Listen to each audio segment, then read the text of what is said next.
Assalamualaikum warahmatullahi wabarakatuh. Selamat siang, salam sejahtera untuk kita semua teman-teman UMKM seluruh Indonesia. Terima kasih telah mendaftar di kelas online Smesco Indonesia bidang pajak dan pembiayaan pada siang hari ini. Yang hari ini kita akan membahas mengenai topik tips memulai atau membangun usaha baru yang akan langsung dibahas oleh Direktur Utama Smesco Indonesia, yaitu Bapak Leonardo Sabrata, dan juga akan dipandu oleh Ibu Ilona Gunawan. Untuk mempersingkat waktu, langsung saja saya serahkan kepada Ibu Ilona Gunawan. Halo, selamat siang Bapak Ibu, teman-teman UMKM. Terima kasih banyak bahwa teman-teman sudah hadir di acara kelas online kita siang hari ini. Pada hari ini kita kedatangan tamu yang istimewa, yaitu Direktur Utama Smesco, Bapak Leonardo Sabrata, yang hari ini akan membagikan mengenai tips bagaimana membangun atau memulai usaha baru. Jadi kelas-kelas kita ini adalah inisiasi dari Kementerian Koperasi dan UMKM bersama Smesco Indonesia, di mana hampir setiap harinya kita memberikan kelas-kelas online dari berbagai bidang, baik dari fashion, kuliner, kria, online marketing, legal atau perizinan, dan saya sendiri memberikan kelas-kelas terkait perpajakan dan pembiayaan. Tapi untuk minggu hari ini kita tidak akan membahas terlalu, biasanya berat ya topik saya pembiayaan dan pajak. Minggu ini kita akan membahas topik yang lebih ringan, tapi yang pasti menarik banget, dan topik ini adalah topik requestan dari berbagai pihak, salah satunya dari FESMI yang merequest bagaimana bahwa dengan adanya pandemi ini banyak yang tadinya masyarakat itu bekerja, punya penghasilan tetap, lalu usahanya atau pekerjaannya terdampak sehingga akhirnya beralih menjadi wirausaha, yaitu berusaha dari dapur rumah, lalu berusaha online. Jadi orang-orang yang baru menjadi pengusaha atau UMKM ini ingin mendapatkan semacam tips atau insight bagaimana sih, apa sih yang diperlukan pada saat kita ini mau memulai usaha baru, dan kita akan mendapatkan info langsung dari ahlinya, itu Pak Leo. Pak Leo, untuk waktu dan tempat saya persilahkan. Untuk Bapak dan Ibu, kalau ada pertanyaan boleh tuliskan di kolom chat, nanti chat saya akan coba bacakan setelah selesai memberikannya. Terima kasih yang sudah mengorganize ya acara hari ini. Selamat siang semuanya, Bapak Ibu sekalian yang sudah hadir. Saya lihat cukup banyak yang hadir di sini, ada hampir 80 orang. Terima kasih sudah meluangkan waktunya. Hari ini kita ingin bicara mengenai tips. Sebetulnya saya tuh nggak suka ngasih tips sih sebetulnya, tapi lebih kepada pendekatan ya. Jadi pendekatan bagaimana memulai atau membangun usaha baru, terutama setelah adanya pandemi ini. Nah, saya akan mulai langsung saja, tanpa panjang lagi. Saya akan share screen yang sudah saya siapkan materinya. Terlihat ya Bapak Ibu? Terlihat. Oke, baik. Oke, jadi ini kita mau mulai dari mana, gitu kan? Intinya sebetulnya kalau dalam hal ini saya yakin yang hadir di sini juga kalau kita bicara mengenai memulai atau membangun itu ada dua klasifikasi ya. Mungkin kita mulai dari yang betul-betul baru mau memulai atau baru mau membangun, atau yang lagi pivot, yang tadinya usaha apa, kemudian karena ada pandemi terpaksa harus memulai usaha baru. Nah, inilah yang kita harus establish dulu, kita supaya ekspektasinya sama. Jadi saya mau mulai dari pengalaman saya sebagai instruktur dan juga founder dari sebuah tempat yang namanya Industri Makerspace yang memiliki semangat self-made. Jadi di tempat kita itu, di sekolah vokasi kita itu, yang sudah berjalan selama 6 tahun, sudah melatih lebih dari 6.000-an orang, berbagai macam bidang, sampai menelurkan entrepreneur atau bisnis baru yang sudah tidak terhitung lagi, itu semua didasari oleh kata-kata ini, self-made. Sebetulnya kalau di entrepreneur, ini bahasa lama ya, istilah lama. Oh, dia itu self-made man. Oh, dia itu orang yang dari nol, gitu misalnya. Dia bisa membangun sendiri dari nol, misalnya. Gitu kan. Nah, tapi yang harus dimengerti dari self-made value ini, intinya value-nya apa sih? Ya kan? Nah, kalau saya tulis, ini udah sekitar ditulis mungkin sekitar 7,5 tahun yang lalu ya. Pada saat itu saya juga sedang dalam masa-masa peralihan, dan saya menulis ini, jadi bahwa menjadi self-made itu artinya kalian sudah melalui atau masih dalam proses membentuk jati diri dengan inisiatif sendiri. Nah, ini kata-kata yang harus di-highlight, yang harus digarisbawahi adalah Anda, proses, dan terakhir itu karena kalian ingin melaksanakan passion-nya kalian. Jadi ada 3 yang digarisbawahi. Anda, proses, sama passion. Jadi, nah artinya passion-nya harus tahu dulu. Sebagai individual, kadang-kadang kalau ditanya, hasrat atau keinginan kamu atau mimpi kamu apa sih, gitu kan? Passion kamu apa sih? Kadang-kadang kalau di buku gitu kita suka tuliskan tuh ya, misalnya hobi saya nonton TV gitu atau nonton di bioskop, itu bukan passion Bapak Ibu, ya. Jadi jangan salah ya. Atau misalnya ya yang standar aja misalnya ya mungkin membaca buku, ya oke, tapi membaca buku mungkin nggak bisa menghasilkan bisnis gitu kan, atau nggak langsung, nggak direct. Jadi yang dimaksud dengan passion itu bukan itu. Passion-nya itu sendiri harus kita temui. Jadi misalnya contoh, mungkin saja Bapak Ibu sekalian itu punya bisnis rumah makan, misalnya, gitu kan. Tapi sebetulnya passion-nya bukan memasak. Passion-nya adalah membantu orang, gitu misalnya. Jadi itu lebih sifatnya sosial. Tapi karena sifat sosialnya tinggi, rumah makannya atau bisnis rumah makannya itu bisa berjalan dengan baik. Paham ya, Bapak Ibu sekalian. Jadi yang harus dasarnya dulu, dasar daripada semangat atau passion kalian itu harus diketahui dulu. Dan harus percaya sama proses, bahwa tidak ada yang instan. Dan kata-kata, makanya namanya self-made, self, sendiri, gitu kan, Anda juga harus mengenal diri Anda sendiri sebelum kita bisa melangkah lebih lanjut ke depan. Nah, ini penting dalam membangun sebuah bisnis, apalagi saya highlight apalagi setelah adanya pandemi ini. Jadi sekarang banyak nih di apa namanya, di surat kabar atau mungkin di tulisan-tulisan, makalah-makalah itu selalu menyebut bisnis nggak bisa lagi as usual, atau kalau dulu kan bisnis as usual gitu. Jadi seperti biasa saja bisnisnya, ya gitu aja, stabil, tidak ada inovasi, tapi nggak apa-apa, masih bisa dapat penghasilan yang cukup dan lain sebagainya. Tapi setelah adanya pandemi ini, bisnis tidak lagi seperti biasanya, tidak bisa seperti itu, harus berubah. Nah, ini saya mau quote dari Bain & Company, ini suatu lembaga konsultan yang sangat dihormati di dunia, isinya orang-orang pintar semua. Mereka menulis ini mengenai pandemi, mengenai bisnis setelah adanya pandemi. Ya. Jadi kita nggak bisa balik lagi, bahasa Indonesianya saya terjemahkan, kita tidak bisa lagi balik ke seperti kita dulu. Tetapi kita harus menjadi lebih adaptable, jadi lebih bisa beradaptasi.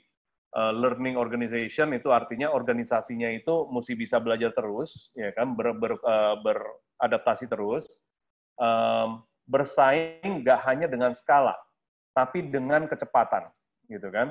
Dan kita harus mencari lagi bisnis, membangun bisnisnya itu bagaimana, gitu kan.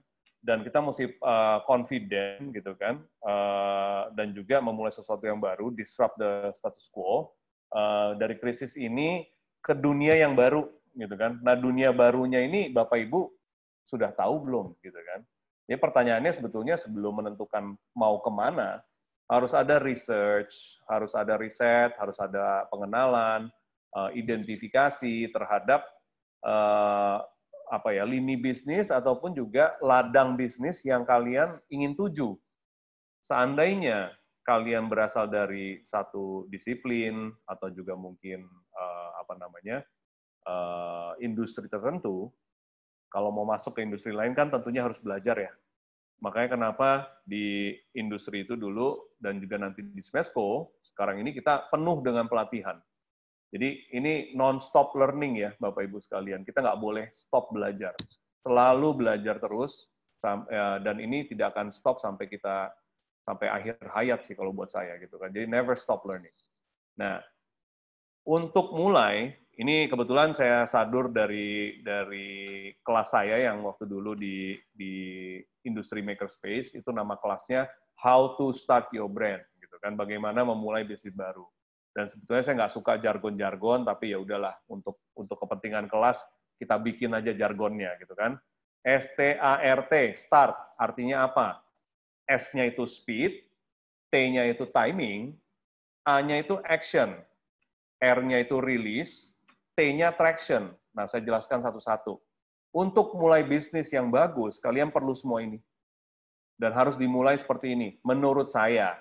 Ya, bukan menurut siapapun. Karena ini saya ngarang, gitu kan. Jadi boleh-boleh aja kita ngarang sendiri, ya kan. Yang penting sudah pembuktian. Semua bisnis saya, itu saya mulai seperti ini. Dan di Smesco pun juga sebetulnya sama. Saya menjabat baru, di Smesco ini baru dari sejak Januari. Sama, ini juga saya aplikasikan. Pertama, speed, kecepatan, itu mutlak. Apapun sama seperti yang tadi Bain & Company tulis, bahwa sekarang malah lebih mutlak lagi memiliki kecepatan. Gitu kan. Jadi yang namanya kerja pelan-pelan, gitu kan, males-malesan, itu udah pasti nggak bisa. Ya kan? Kita harus kerja menggunakan speed, tidak ada slacking, jadi tidak boleh males-malesan. Masalah kerja keras atau kerja smart, itu sebetulnya pilihan. Tapi masalah speed, itu harus dilakukan gitu kan. Jadi mau kerja smart pun juga perlu speed, kerja keras pun perlu speed. Hanya mungkin yang satu pakai tenaga yang gimana, yang satu pakai otak gitu kan. Jadi bedanya sedikit, tapi ya sama-sama membutuhkan kecepatan. Kedua, ketepatan waktu. Perhatikan timing. Timing itu luar biasa ya. Semua itu ada waktunya kan kalau ini kan, dan semua itu indah pada waktunya kan gitu kan. Ini yang betul sekali. Jadi ketika kita mau masuk ke dalam dunia bisnis, itu harus perhatikan timing. Nah, sekarang dengan adanya pandemi ini, sebetulnya ada momen, ya, ada suatu kejadian. Timing itu selalu nempel sama kejadian. Nah, kalian mau pivot, kalian mau mau meluncurkan gagasan baru dan lain sebagainya, itu harus lihat timingnya. Kadang-kadang ide diluncurkan waktunya nggak tepat, itu nggak pernah dapat yang ketiga berikutnya, ya kan? Terutama nggak dapat yang terakhir, nggak dapat traction, nggak dapat momentum. Nah, kalau misalnya ini sudah perhatikan timing, terus idenya ini dibuat, gitu kan? Itu harus di put to action. Jadi kalau bahasa Indonesia itu harus diberikan ini aksi. Aksinya apa? Jadi sudah ada idenya. Percuma kita misalnya cuman istilahnya ya di otak kita aja, atau cuman adanya di hati gitu kan misalnya, ya itu udah pasti nggak bisa lah. Kalau saya punya ide, ini yang menurut saya banyak orang itu yang akhirnya terjebak dalam diri dia sendiri. Ketika punya ide, kan orang suka bilang, wah ide saya brilian nih, gitu kan misalnya ya, atau ide saya bagus nih kayaknya nih, saya nggak mau share sama orang lain. Kalau menurut saya itu agak salah, tergantung sih. Kalau idenya memang harus dipatenkan, gitu kan. Kalau idenya itu adalah ide yang luar biasa di dunia ini, mungkin ya 1 di antara 100 gitu misalnya idenya. Bolehlah itu kita patenkan, kita keep to ourselves gitu kan. Jadi jangan dikasih ke orang lain. Tapi kebanyakan ide sebetulnya nothing new under the sun. Kebanyakan ide itu nggak ada yang baru, gitu kan. Cuman ada iterasi baru atau pendekatan baru yang akhirnya bisa menjadi bisnis. Makanya kalau saya punya bisnis, ide apapun itu saya ngomong sama orang. Paling gampang untuk prototyping ide sampai dia menjadi versi yang siap diluncurkan nanti nih di bagian rilis. Itu cuma pakai ngomong aja Bapak Ibu. Jadi ide saya komunikasikan ke orang satu, ya kan? Misalnya, nih ide saya nih, saya mau bikin ya contoh yang nyata lah. Misalnya terakhir saya buka bisnis jualan bakmi, ya kan, kedai bakmi lah istilah sebelum saya menjabat. Ya itu idenya kita bicarakan. Saya punya ide, mau bikin kedai bakmi, deket rumah, marketnya itu aja gitu kan, marketnya lokal aja. Oke, terus saya ngomong sama yang kedua, orang kedua. Idenya sama, begini, A, B, C. Nah, nanti dia ketika ngomong sama orang pertama, itu pasti ada masukan, ada input. Ngomong ke orang kedua, sudah versi 2, ya kan? Ada input lagi, ngomong lagi, versi 3, dan seterusnya sampai versi misalnya 10, 20, 50, kalau saya, biasanya itu saya bicara minimum dengan 100 orang. Baru ide itu kira-kira sudah pernah diberikan aksi dan juga sudah diluncurkan. Ya kan, sudah diluncurkan dalam bentuk lisan, tapi belum dalam bentuk fisik, gitu kan. Nah, ketika saya udah yakin, yakin pun tidak ada kata 100% ya, yakin itu di bisnis mungkin ya 50% boleh jalan lah, ya kan. 50% atau 60% kita jalan, dirilis, diluncurkan. Nah, setelah itu, ini momen yang paling penting. Ada istilah, kebetulan saya juga punya pengalaman di bidang food and beverage dengan grup kita, The Goods Department, itu juga kita banyak memiliki restoran dan kafe. Pengalamannya, dan ini juga sering bicara sama pemain-pemain F&B yang lain ya, yang besar-besar, Bapak Ibu, ada teman saya yang pernah bilang, ide di F&B, di restoran, itu kalau 3 bulan diluncurkan nggak ada traction, nggak ada momentum, nggak ada apa sih istilahnya bahasa Indonesia itu, nggak ada snowball, itu nggak bolanya nggak bergulir gitu misalnya, itu setelah 3 bulan mendingan ditutup aja. Karena kalau biasanya 3 bulan pertama itu dia tidak ngangkat gitu kan, nggak dapat angin, itu kemungkinan besar ada something wrong, ada yang salah dengan idenya. Tapi kebanyakan yang bisa melakukan itu adalah perusahaan-perusahaan besar. Jadi perusahaan besar yang punya modal cukup, akhirnya dia bisa bereksperimen. Oh, ide ini kecil saya luncurkan, 3 bulan nggak berhasil, tutup, gitu kan? Ganti lagi, keluar yang B, 3 bulan, ternyata naik terus, gitu kan? Keluarin lagi, 3 bulan, nggak ini, ya tutup, gitu kan? Nah ini hubungannya dengan sebetulnya ya kemampuan finansial, tapi itu kalau seandainya kalian memiliki kemampuan finansial. Kalau tidak, berarti kalian harus jaga kan momentumnya kan. Jadi harus perhatiin tuh dari hari ke hari, dari minggu ke minggu, bulan ke bulan, ini kira-kira grafiknya seperti apa. Dan setiap ada pergerakan itu harus dimonitor dan harus ada aksi koreksinya. Kalau tidak ada, jangan harap itu dia bisa berubah, gitu kan. Nah, ini yang sepertinya dengan masa pandemi ini, sebetulnya ini makin relevan. Menurut saya ini makin relevan apa yang ditulis di sini mengenai kecepatan, ketepatan waktu, aksi, momentum, ini menjadi sangat relevan karena apa?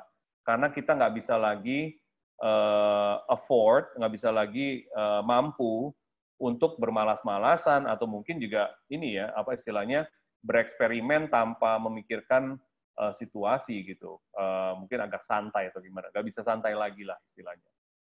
Nah, ini ada satu kata-kata yang sangat berarti buat saya bahwa setelah ada pandemi ini kita back to basic atau kembali ke akar lah istilahnya. Nah, kalau istilahnya itu saya contoh lah misalnya, saya tuh pengen invest gitu di tempat yang saya bisa menanam akar gitu kan, dan akarnya itu bisa tumbuh. Nah, ini saya contohkan misalnya kalau misalnya mau menuju sesuatu yang baru, lokasi itu juga penting, timnya juga penting, orangnya juga penting, gitu kan, industrinya juga penting. Oleh karenanya, pilih yang betul-betul memang passion-nya kalian. Kalau bukan passion kalian, ya jangan masuk, gitu kan. Kalau kalian nggak merasa tempat itu memang atau lokasinya itu memang refleksi daripada jati diri kalian, ya jangan bermain, gitu kan. Apalagi dengan adanya pandemi ini, kalian nggak bisa lagi mampu untuk menanggung beban kerugian kalau kalian menaruh investasi kalian, baik itu waktu, energi, maupun uang, di tempat yang salah, gitu kan. Jadi harus betul-betul yang sesuai dengan kemampuan dan keinginan, gitu kan. Nah, Ini saya contohkan grafik. Jadi kalau kita mulai dari grafiknya ini, yang warna biru dulu ya, kita lihat ya. Warna biru itu adalah grafik skill. Saya anggap gitulah. Jadi skill kalian mungkin tahun lalu di sini, ya kan? Kemudian naik sedikit lah skillnya, mungkin kalian belajar atau gimana. Setiap tahun mestinya naik ya. Skill itu namanya pengalaman, kalau kalian terus bekerja, itu kalian mestinya upgrade. Betul ya, Bapak Ibu ya? Jadi upgrade. Naiknya terserah, ada yang upgrade-nya level tinggi, ada yang upgrade-nya sedikit-sedikit. Tapi kemungkinan besar upgrade. Dan setiap tahun, kita pasti punya yang namanya ini ya, harapan baru. Berharap bahwa tahun depan akan lebih baik. Betul ya? Sebelum akhir tahun, tanggal 30 Desember atau 31, whatever, itu kan kita semua mengucapkan gitu kan, misalnya keinginan kita, wish-wish kita, tahun baru, tahun depan, ya saya pengen punya pacar baru kali, saya pengen punya rumah baru, mobil baru, atau pengen punya karir baru, seperti itu kan. Nah, biasanya kita selalu begini kan, mana ada sih yang berharap bahwa dia akan lebih buruk dari tahun lalu, pasti berharap akan lebih baik, betul ya? Nah, grafik yang kuning itu grafik kenyataan. Kenyataannya, waktu kalian di tahun lalu, mungkin harapannya di sini, skillnya di sini, tapi ternyata kenyataannya ada di sini. Ya kan? Tahun ini dengan adanya pandemi, itu makanya garis kuningnya ngedrop banget gitu kan. Realitanya itu jauh sekali dari kenyataannya, ya kan? It's a bad year for all of us, all over the world, gitu kan, dimanapun kita berada. Nah, tahun depan mudah-mudahan naik, tapi saya tulis di sini makanya saya gambarkan naiknya sedikit sekali. Nah, grafik yang hijau ini yang paling penting, ini grafik keinginan, gitu kan. Jadi kalau misalnya tahun ini tadinya kita selalu ingin lebih baik, tapi kenyataannya antara hijau dan kuning makin jauh, sebaiknya kan yang hijaunya ini lebih didekatkan dengan yang kuning. Gitu. Makanya yang grafik hijau terakhir di tahun depan, itu harapan dan juga keinginan kita itu harus makin realistis. Jadi sama seperti waktu saya bikin kedai bakmi itu. Jadi waktu itu saya merasa, dan ini bukan sombong, bukannya sesumbar atau gimana, ini tahu diri. Ya, jadi saya selalu bilang, jadi orang itu mesti tahu diri. Ya kan? Tahu dirinya bagaimana? Tahu dirinya, kalau memang skillnya di sini, kemungkinan besar harapannya bukannya selalu, oke, saya besok mau jadi miliuner misalnya, ya kan? Dari sini tiba-tiba mau jadi miliuner. Kemungkinan besar harapannya terjadi, ya sorry to say, belum tentu, gitu kan? Belum tentu dan masih challenge-nya terlalu banyak. Tapi kalau misalnya, oke, hari ini saya sudah di sini, saya ingin mengerjakan yang sepertinya skill saya mampu untuk melakukannya, which is yang di sini. Jadi ketika saya sudah punya pengalaman begitu banyak di bidang F&B restoran, di bidang retail, di bidang desain, di bidang marketing, dan lain sebagainya, termasuk edukasi, tiba-tiba saya cuma pengen buka kedai bakmi. Kecil, dekat rumah, bisa jalan kaki, gitu kan. Jualan cuma dari jam 7 sampai jam 2, gitu. Hari Senin tutup. Kok kesannya kayak males ya? Bukan, kesannya realistis. Gitu. Jadi banyak pembicaraan kayak misalnya, kok Leonard buka kedai bakmi sih, dari bikin The Goods Department kok bisa bikin kedai bakmi, kok kayaknya nggak keren gitu kan. Bukan masalah keren Bapak Ibu, ini masalah being realistic gitu kan, menjadi realistis bahwa saya yakin 100% bahwa kedai bakmi itu akan sukses. Karena saya udah pernah punya pengalaman yang lebih daripada itu. Paham ya Bapak Ibu ya? Jadi kita bisa mengerjakan sesuatu yang intinya kita mampu, skill kita juga sudah mumpuni. Dan itu dikerjakan dengan baik, harusnya berhasil. Seperti itu.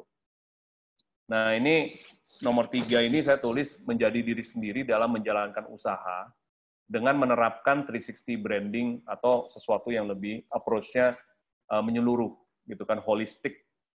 Nah, ini juga dari kelas saya, kelasnya namanya 360 branding, kalau di industri makerspace, ini bicara mengenai bagaimana untuk melakukan sesuatu, itu nggak bisa cuman approach-nya, cuman satu. Direction daripada pendekatannya itu nggak bisa cuma satu, harus multidimensi, harus 360, termasuk di dalamnya itu ada engine yang jalan terus, ya kan? ada yang mempertahankan konsistensi tentang message atau value. Contoh, saya kasih contoh lah ya. Kalau engine gampang Bapak Ibu, seperti mobil, ya dia mesti diisi bensin, dia menghasilkan gitu kan, jalan terus, itu mudah. Kalau yang konsisten terhadap pesan atau value kalian, itu contohnya seperti ini.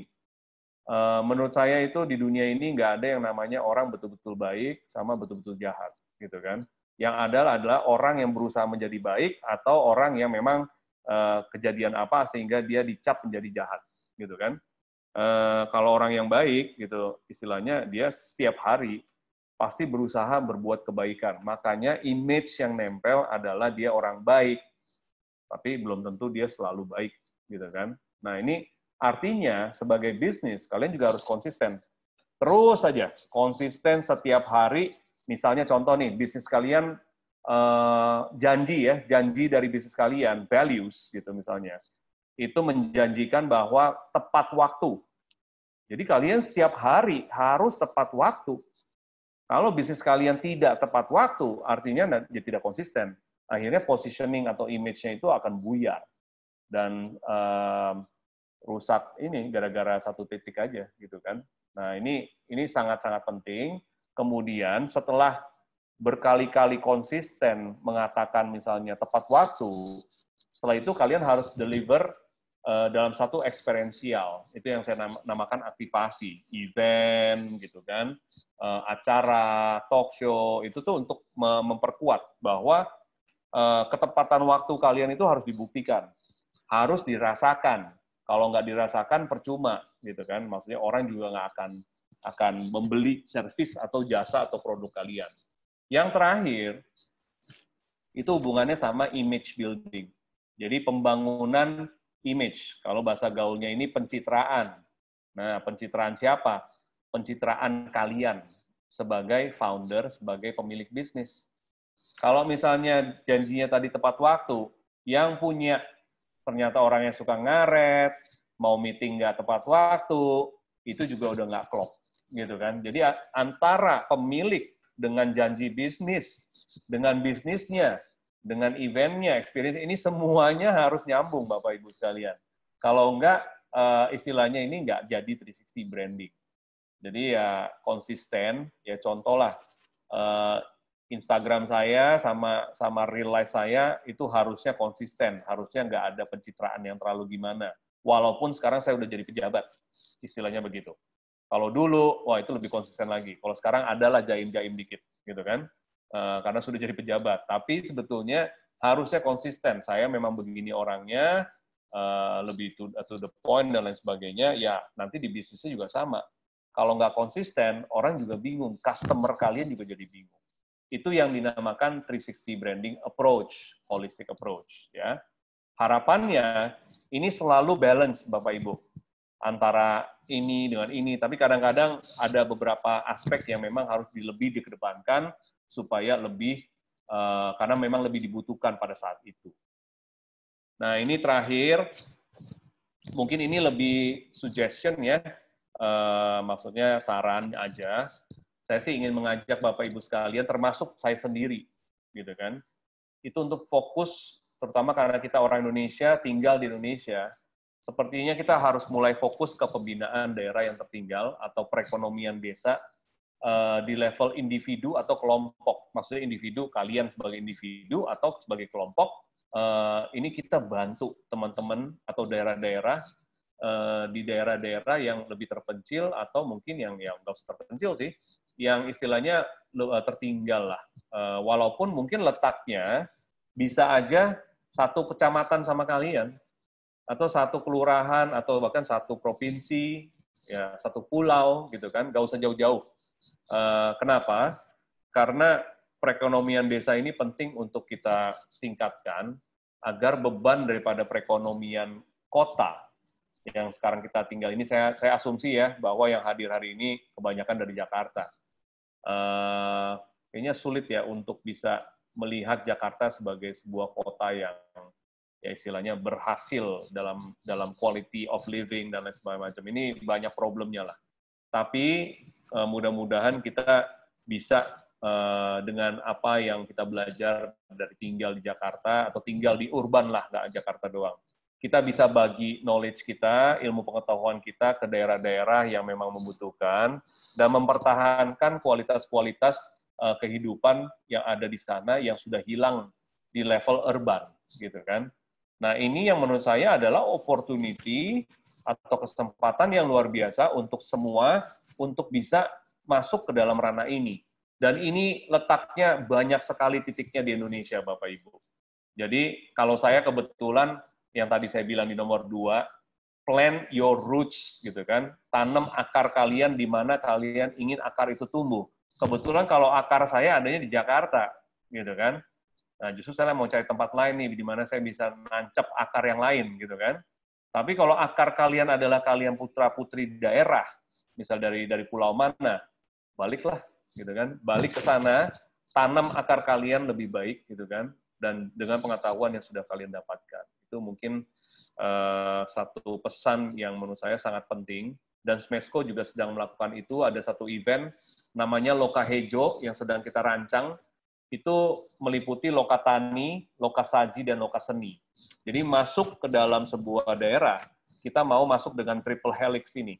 Jadi ya, ada satu kesatuan yang nggak bisa dipisahkan. Dan untuk melakukan itu, nomor 5 di sini, untuk menjual sesuatu yang sepertinya sudah barang biasa, kalian harus bikin sesuatu yang aspeknya harus menarik, gitu kan. Untuk menjual sesuatu yang baru, justru harus ada aspek yang familiar, yang orang sudah kenal. Nah, ini kedengarannya simple ya, Bapak Ibu, tapi susah loh untuk dilakukan. Jadi misalnya kalau kalian itu menjual barang basic, ya harus ada elemen yang barunya, gitu kan. Tapi kalau menjual suatu elemen baru, orang nggak tahu, itu mesti ada sesuatu yang basic yang orang sudah kenal. Misalnya, contoh, kalau kalian ingin membuat sebuah usaha, misalnya snack daerah, ya, contoh snack daerah. Snack daerah ini mungkin ya kalau kita spend waktu untuk marketing gitu kan ke pulau lain, sedangkan juga orang di pulau itu tidak makan jenis yang sama, kayaknya kan itu kan suatu upaya marketing yang cukup besar ya untuk meyakinkan agar orang-orang itu bisa paham, kayak misalnya ini enak loh gitu misalnya, ini snack dari daerah saya ini enak loh. Tapi kalau misalnya bentuknya atau rasanya familiar, misalnya kita bisa bilang sesuatu yang universal ya, misalnya, oh ini seperti klepon misalnya gitu ya, tapi ini bukan klepon, ini unik dari daerah saya, tapi mirip klepon. Nah itu tuh orang udah langsung kayak, oh oke, klepon artinya ada ingredientnya A, B, C gitu misalnya. Tapi tiba-tiba pas dimakan, oh ini lebih enak dari klepon. Nah itu yang dimaksud to sell something surprising, make it familiar. Harus ada ketika mereka merasakan itu maupun jasa produk, mereka tahu dia kenal ini. Atau contoh misalnya kalian berdagang batik, ya kan? Batiknya itu harus familiar dengan misalnya stylenya yang familiar. Bahannya batik, tapi stylenya itu mungkin familiar, gitu kan? Let's say kalau misalnya kita mau ekspor, ya oke, mungkin batiknya ini kalau misalnya bentuk pantalon, celana, ya harus celana yang western gitu kan, daripada celana yang misalnya lebih kayak sarung, kan di sana nggak kenal sarung. Jadi ntar sibuk lagi, mesti menjelaskan cara pakainya, harus sibuk menjelaskan ini pakainya bagaimana, untuk apa, dan lain sebagainya. Seperti itu Bapak Ibu. Jadi saya harap pendekatan-pendekatan yang saya sharing ini mudah-mudahan bisa membantu kalian, walaupun ini harus diaksi ya, harus diberi aksi seperti yang tadi saya bilang, tapi semoga bisa membantu kalian di masa-masa ingin memulai sesuatu yang baru setelah adanya pandemi ini. Terima kasih. Saya balikin lagi ke Ilona, mungkin kita bisa mulai dengan sedikit tanya jawab. Terima kasih. Baik, terima kasih Bapak Leo. Bagi Bapak Ibu yang ingin bertanya, silahkan menuliskan pertanyaannya di kolom chat. Nanti kita akan coba bacakan untuk Pak Leo mungkin jawab atau kita bisa diskusikan. Sambil menunggu pertanyaan yang masuk nih, Pak. Kan kelas saya ini sebenarnya tentang finance ya. Terkait dengan tips-tips nih, banyak nih kendalanya yang di PHK gitu kan, atau tadinya ada musisi-musisi yang punya pekerjaan, mengisi acara, tapi dengan adanya pandemi tidak diizinkan melangsungkan acara, jadi kan otomatis pendapatannya hilang seperti itu ya. Nah, lalu mereka baru mulai ingin berusaha di rumah, dari dapur rumah. Tapi kan banyak juga yang mungkin di PHK tanpa pesangon, lalu gaji juga mungkin sudah habis dengan pandemi yang 6 bulan terakhir ini tanpa penghasilan gitu kan. Lalu mau mulai pun rasanya sulit gitu kan, butuh modal. Lalu kan selain butuh modal juga tadi butuh mempelajari hal-hal baru gitu. Kira-kira ada tips nggak untuk yang bagaimana bisa memulai usaha dengan modal yang minim, atau mungkin apa yang bisa dilakukan dengan meminimais modal seminimal mungkin bagi teman-teman UMKM yang memang belum memiliki kapasitas untuk mempunyai modal untuk mulai berusaha? Iya. Sepertinya kalau ditanya seperti itu, jawabnya sulit-sulit gampang ya, karena setiap orang kan situasinya berbeda, background kita juga mungkin berbeda, lokasi berbeda, gitu kan, surroundingnya berbeda. Jadi jawabannya ini mungkin nggak bisa dipukul rata ya, nggak bisa juga diaplikasikan untuk semua orang, tapi mudah-mudahan membantu. Hampir semua bisnis yang saya bangun sebelum Smesco ini, itu rata-rata modalnya dalam konteks sekitarnya ya, itu super minim atau bahkan hampir ya kecil sekali lah gitu. Saya merasa nggak pernah bikin bisnis yang butuh modal besar. Kenapa? Karena memang nggak punya modal besar juga, gitu kan. Nah, itu mungkin yang dialami kita semua nih sekarang nih, Pak. Betul. Makanya, jadi menurut saya, ini sesuatu yang mestinya dimulai dari mindset dulu. Jadi kalau kita bicara aset, ya, jadi teman-teman ini harus mengerti aset dulu sih. Yang dimaksud dengan aset itu bukan hanya uang loh, Bapak Ibu, ya kan? Aset itu ada skill, aset itu ada kelengkapan, aset itu bisa berupa koneksi, aset itu bisa berupa pengetahuan. Aduh, masih panjang lagi. Nah, pernah nggak Bapak Ibu sekalian menggunakan aset-aset yang lain itu untuk dijadikan usaha atau memulai usaha selain uang, gitu kan? Jadi komposisi antara aset yang lain dan yang ada dengan uang itu mungkin ya, let's say lah, yang ini 80, uangnya 20. Nah, sekarang pertanyaannya, kalian paham nggak aset-aset itu? Dan sudah diidentifikasi belum aset-aset itu ada di sekitar kalian nggak?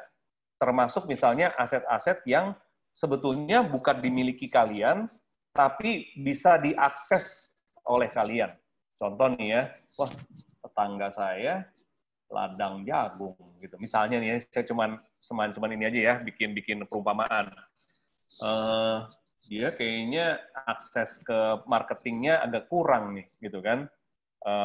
Saya modal smartphone deh, gitu kan. Kemarin habis kena PHK, tapi ya lumayan lah, masih bisa punya smartphone deh nih ya, belum dijual misalnya.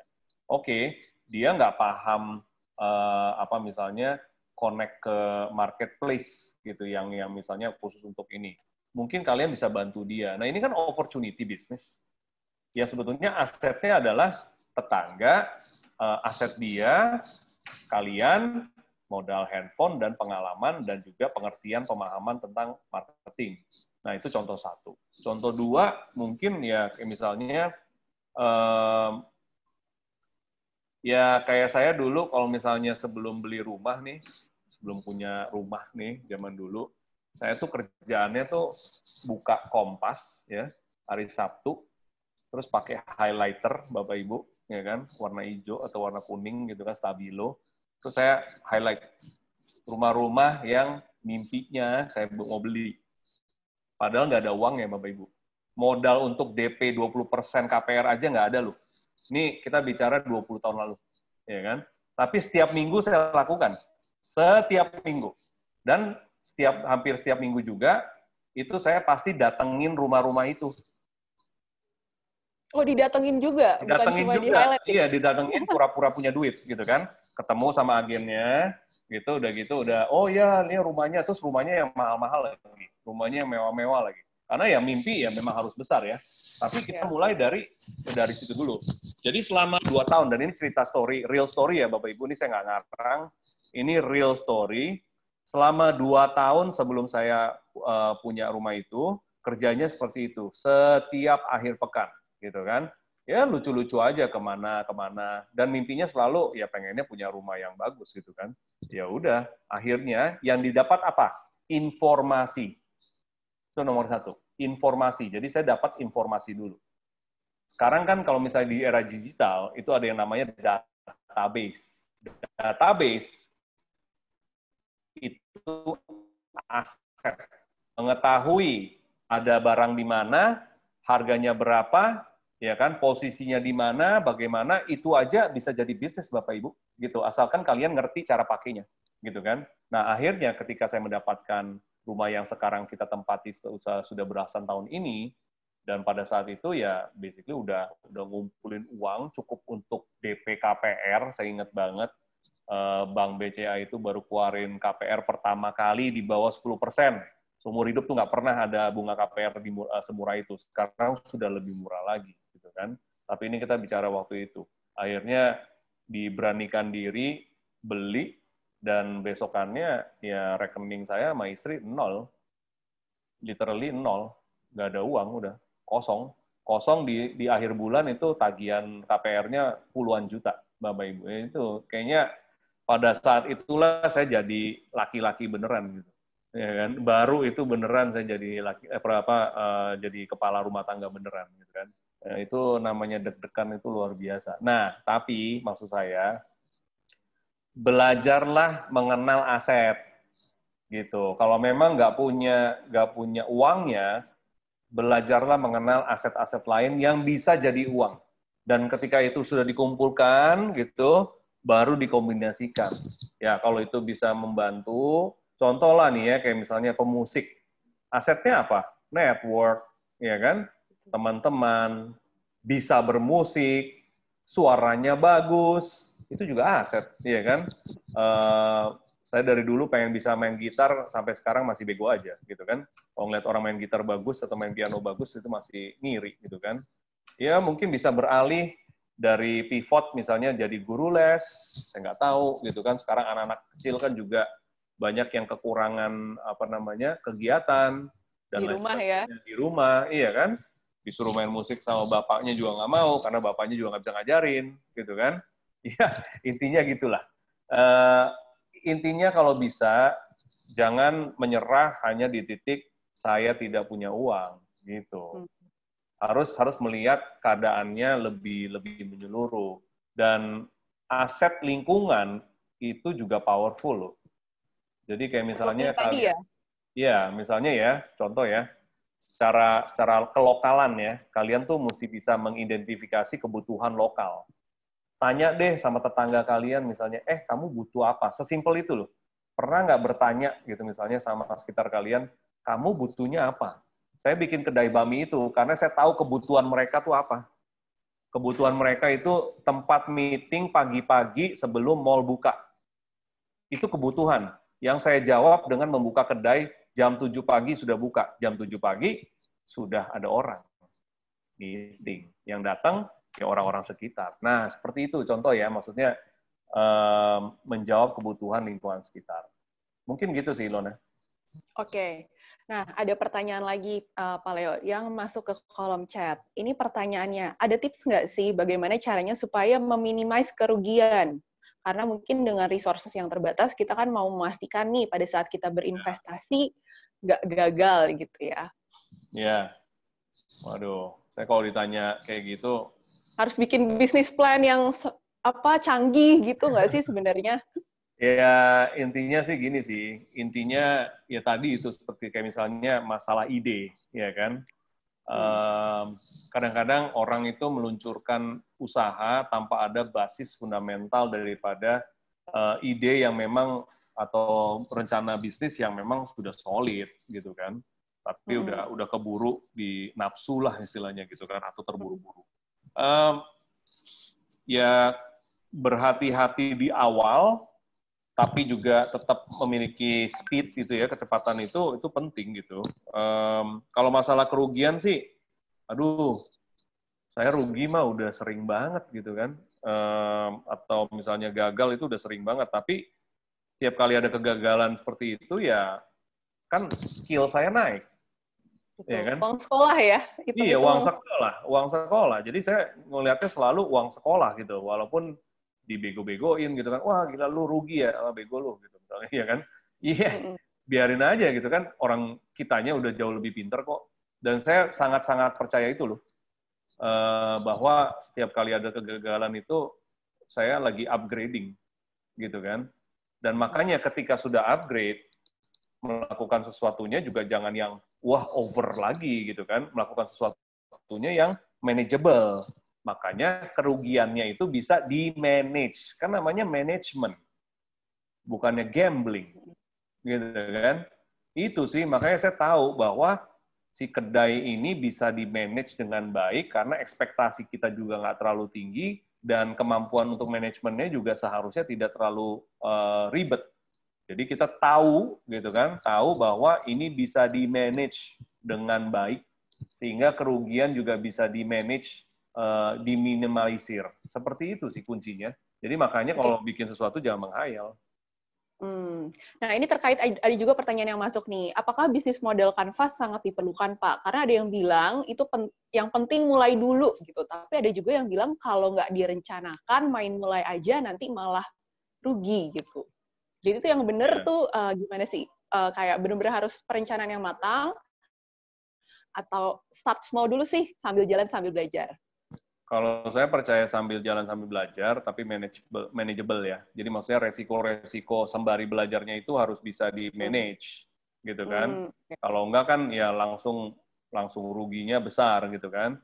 Tapi juga jangan dengerin motivator gitu yang bicaranya pokoknya udah mulai aja gitu kan, kayak ya lu aja yang mulai dulu gitu kan. Nah, itu juga jangan didengerin gitu. Kalau menurut saya sih mulai aja itu seperti yang tadi, start itu. Jadi mesti speed, timing gitu kan, dan lainnya itu mesti diperhatikan. Kalau enggak, ya akhirnya cuman mulai aja tapi tanpa memiliki mindset yang tepat gitu. Jadi mulai ajanya itu mesti mulai dengan mindset yang tepat, baru dimulai. Minimum mindset-nya dulu deh, ya kan? Oke. Nah, kalau untuk timing nih, gimana sih caranya kita tuh bisa menentukan apakah saat ini tuh timing yang tepat untuk memulai satu jenis usaha tertentu? Iya. Timing itu di mana-mana ya, dan timing itu bentuknya macam-macam.